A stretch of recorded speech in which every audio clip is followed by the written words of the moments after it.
we have a lot of things to talk about, but there's not much I can say to you about them. So one of those little problems in life.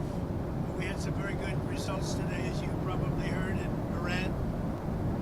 Very strong results militarily.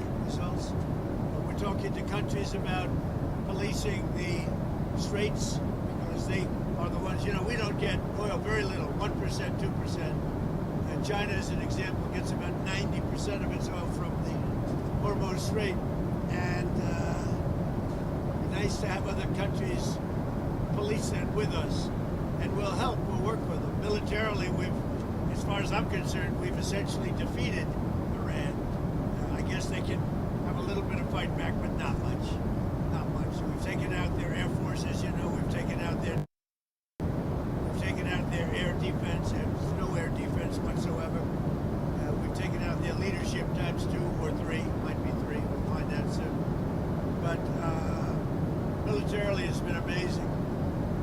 We attacked Karg Island, and we left just the one little area standing, and the standing part is where they have the pipes, all the oil pipes come in. And we can do that on 5 minutes notice. We have it all locked and loaded and ready to go if we want to do it. But we chose not to do it. I chose not to do it yet. We'll see what happens. They want to negotiate. They want to negotiate badly. I don't think they're ready. Just on what I'm hearing. They want to negotiate badly, as they should. But I don't think they're ready to do what they have to do. But I think they will be ready at some point. But we're doing very well with respect to that whole situation in Iran. We are talking to other countries about working with us on the policing of the strait. And I think we're getting good response. If we do, that's great. And if we don't, that's great too. But remember, like as an example, in many cases, they're NATO countries. We're always there for NATO. We're helping them with Ukraine. It's got an ocean in between us. Doesn't affect us, but we've helped them. It'd be interesting to see what country wouldn't help us with a very small endeavor, which is just keeping the strait open. That, by comparison, is a small. It's small because Iran has very little firepower left. Their missiles are down to a low number. You see, they're shooting very few of them. You know why? Because they don't have very many of them. And because we've decimated their manufacturing capability. Likewise, the drones are way down. They're down to about 20% of what they had. Still have some. And they're pretty tough. But the drones are down, and we're starting hitting, as of yesterday, we're hitting places where they manufacture the drones. We think most of which we know where they are. So it's a very strong military operation, just as it was in Venezuela. We have the strongest military anywhere in the world by far, not even a contest. And I think people understand that. And we will finish the job. Mr. President, which countries have said that they will help with these? Well, I can't say yet. It's a little early. They were contacted today and last night. But we've had some positive response. We had a few that would rather not get involved. Is China one of them? I don't want to tell you about that. I mean, I can't really say for sure, but China's an interesting case study. They get most of their oil, as you know, by far. They get a lot, about 90% through the strait. So I said, would you like to come in? And we'll find out. Maybe they will, maybe they won't. There's some other deeper reasons why they may not. They should come in my opinion. It never made sense for years. If you go back and look at what I've said years ago, I said, why are we maintaining the Hormuz Strait when it's really there for China and many other countries? Why aren't they doing it? And that's because we had weak leadership, to be honest with you. But I'm bringing it up now because I think even long term, I think it's something that other countries should help us with. How many other countries, Mr. President? And again, remember there's about 7. We talked about 7. About 7. Just remember that it's something that we don't need, and these countries do need. And yet for years, it's like, for years we've been maintaining it, doing a great job. And now that the war now that they've been diminished in terms of military, their military has been greatly diminished. I think it's a good thing for other countries to come in. Now, it would have been nice, as I said to the Prime Minister of the UK, who sort of was reluctant to put his 2 aircraft carriers into harm's way. That would be 2 weeks ago. And as soon as we demolished, essentially pretty much demolished them, not over yet, but pretty much we're in great shape, let's put it that way, as everybody knows. He said, we'd like to send our aircraft carriers. I said, I don't want them after we win the war. I want them before we start the war. So whether we get support or not, but I can say this, and I said it to them, we will remember. How soon, sir, would this begin? Well, it start immediately, but it will take a little time to get here. Some of the countries have minesweepers, that's good. Some of the countries have a certain type of boat that could help us. Some of the countries would be, helpful.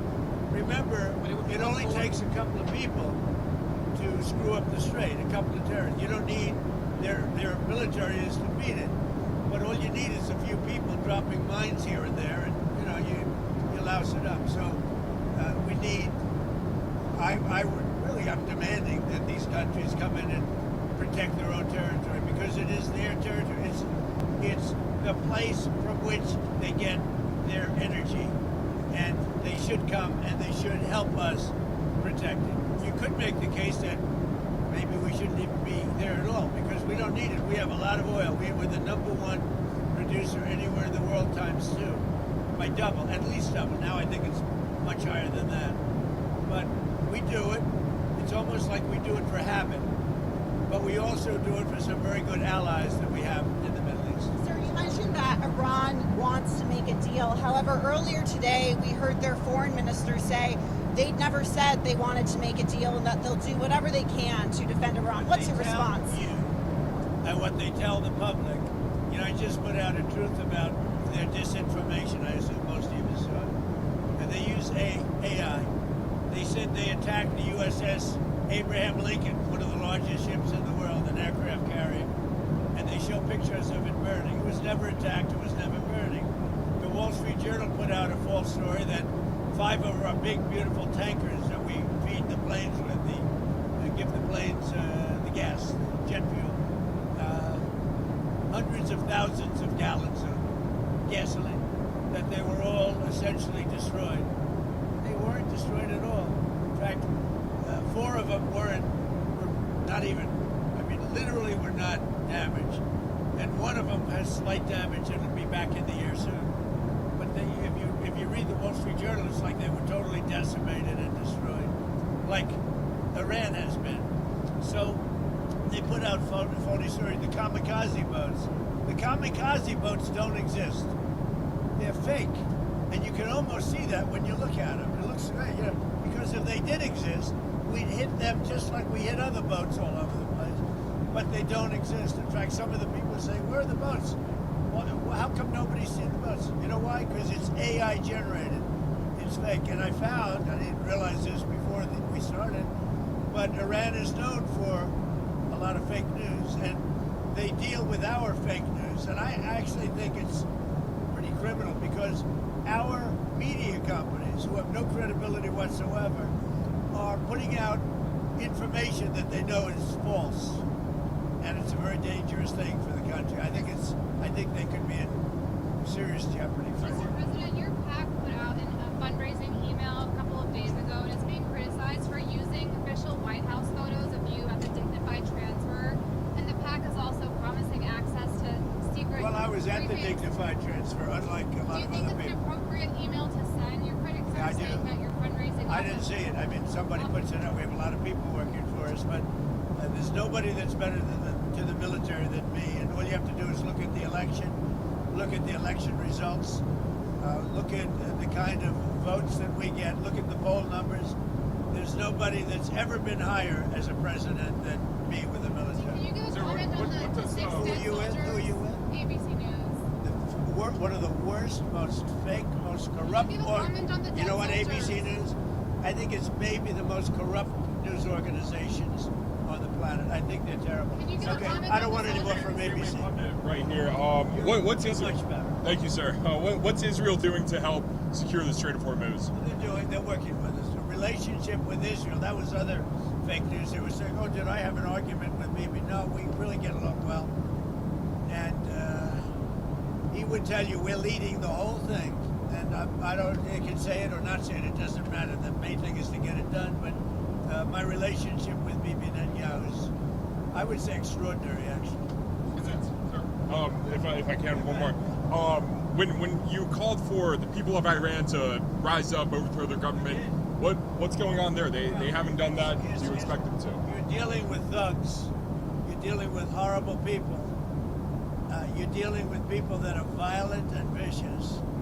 And that's the leadership and the people right under them, their military or their police. And they've notified everybody, and they put out statements that if you protest, you're going to be shot and killed. The protesters have no guns. And I know you're a brave person, but I don't think you'd be protesting. And so I think it's very hard for them to protest. I fully understand it. They said, if you protest, you will be killed. A week ago and 2 weeks ago, they killed 32,000 protesters, at least. We think the number's much higher than that. They shot and killed 32,000 protesters who were greatly enthusiastic and want to see a change because they've destroyed the country. The people that are running it destroyed the country. But think of it, they shot and killed much more than 32,000 people. Now they put out a notice 2 days ago that we're going to shoot and kill any protester. And they don't have guns, meaning the protesters, they have no guns. So I can fully understand why they're not doing it. Oh, one other thing that was AI generated, they showed about 250,000 people in a square saying how much they love Khomeini. Totally AI generated. It never took place. The media knew it didn't take place, but they built it up like they have great support. They don't have support. And that whole rally that they had 3 days ago, 4 days ago, that they said was fake. It was AI generated. AI can be very dangerous. We have to be very careful with it. But the rally, because I was actually surprised to see, because I don't know how much the people hate this leadership. This leadership has destroyed the country. The rally that everybody, including ABC Fake News, your network is the worst. But everybody put that rally on. Like, oh, and even I was surprised. I looked. It turned out, I found out today, it was a totally AI-generated fake news story put out by news organizations in the U.S. and elsewhere. And honestly, they really shouldn't be allowed to do it. Mr. President, are there any diplomatic talks going on between the U.S. and Iran at all right now? Yeah, we're talking to them. What are the But I don't think they're ready. But they're getting pretty close. Mr. President, you mentioned I don't know that I that. want to make a deal. Because you know what? First of all, nobody even knows who you're dealing with. Because most of their leadership has been killed, as you know, right? So I don't even know that we want to make a deal. Mr. President, you mentioned that Iran's military They want to make has a deal badly, yes. Mr. President, you mentioned that Iran's military has been decimated economically in other ways. Are you ready to officially declare victory against Iran? There's no reason to. I think I'd just say they're decimated, but I wouldn't do that. Mr. President, I you think talk that about- we've done damage to them right now. If we left right now, it would take them 10 years and more to rebuild. But I'm still not declaring it over. Our military is incredible. The job they've done is just incredible. And the problem is that when you look at fake stories written by you people, written by and generated by AI, it's incredible. And I just wonder, like Jeff, do you know that these are fake stories? Did you know that the rally of 250,000 people, the supposed rally, was fake? Did you know that? I Because saw you the reported reporting on it. But you wrote about it. You talked about it, and you knew it was fake. It was AI generated. No, I didn't know it was fake, You sir. did. You knew it. You knew it. Sir, Mr. President, Anybody that knew the country knew there's not 250,000 people willing to stand in a circle and say how great Khomeini is. Okay. Are you you talk unhappy a lot that- about you talk about the military objectives. Yeah. What about political leadership in Iran? What type of leadership We have needs to be? people. Some are dead, but we have some people that we think would be good. I mean, we'll see about that. Is that a requirement, sir? It's something we talk about. See what happens. Can you explain why we're sending 5,000 Marines and sailors? Can you explain You're why a you're... very obnoxious person. Go ahead. What were you going to say? I wanted to ask you if you talked about about selling oil futures as a way of capping prices, trying to keep prices down at the pump. The prices are going to come tumbling down as soon as it's over, and it's going to be over pretty quickly.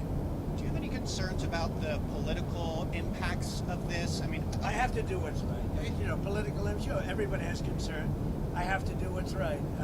is there a I time- can't say that, you know, gee, I don't want to have any impact on oil prices for 3 or 4 weeks or 2 months, and we're going to let Iran have a nuclear weapon and blow up the entire Middle East and beyond, right?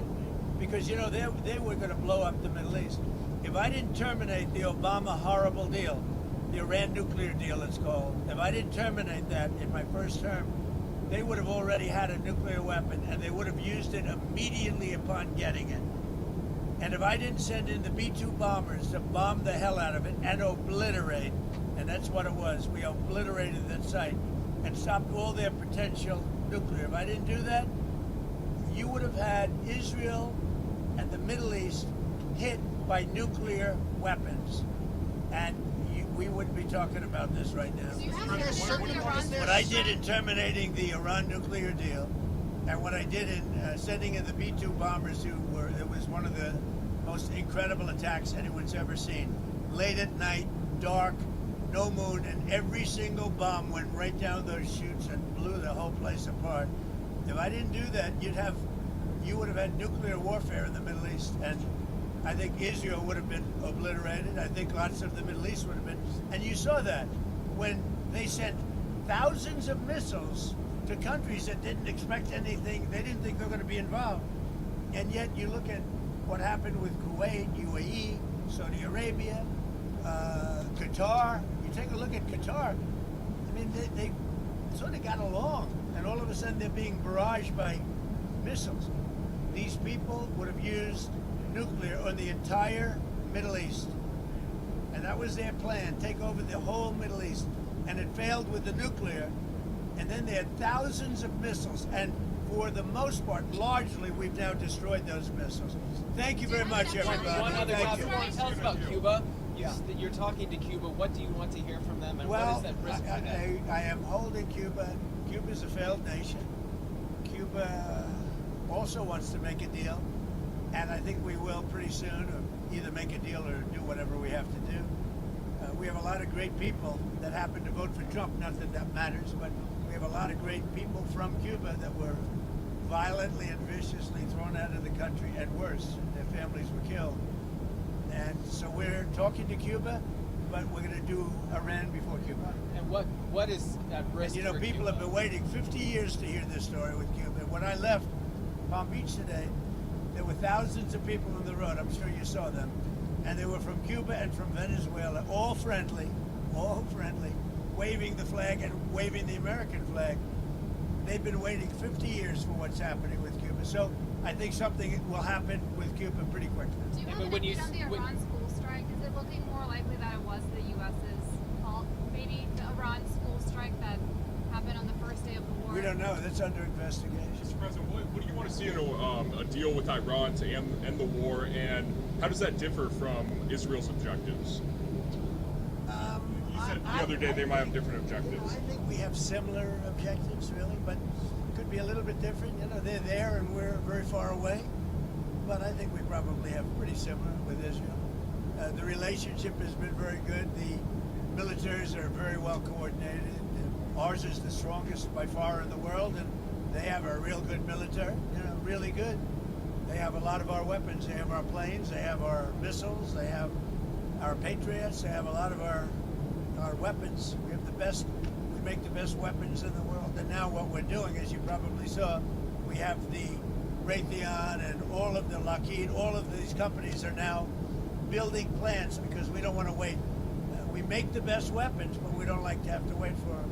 What we do have, though, is at a very high level, we have unlimited weapons at a medium to high level, and they're really doing the trick. And we're not using they call it the elite weapons, because frankly, they have outside of the original attack, they haven't been necessary. Sir, But last these companies are building facilities, and they've already started all over many of them are building many buildings right now to make so that we wait 2 weeks instead of 2 years for weapons. Sir, last what week do you you said want? that we're nowhere near sending ground troops to the Middle East. Are we still in that I don't talk to situation? people like you about that. I mean, why would I tell you I'm sending or not sending? I don't talk about Do you want- a military strategy. Who would talk about? I mean, who would answer a question like that? Do you have a comment on the 6 service members who passed Go ahead. last What- week? Who else? What do you want to see in the deal? Because earlier you said reportedly that the deal wasn't good enough. There will be no nuclear weapons. That's where it starts. And then on top of that, there's plenty of things that we're going to get. Thank you very much. The everybody. comment about Israel?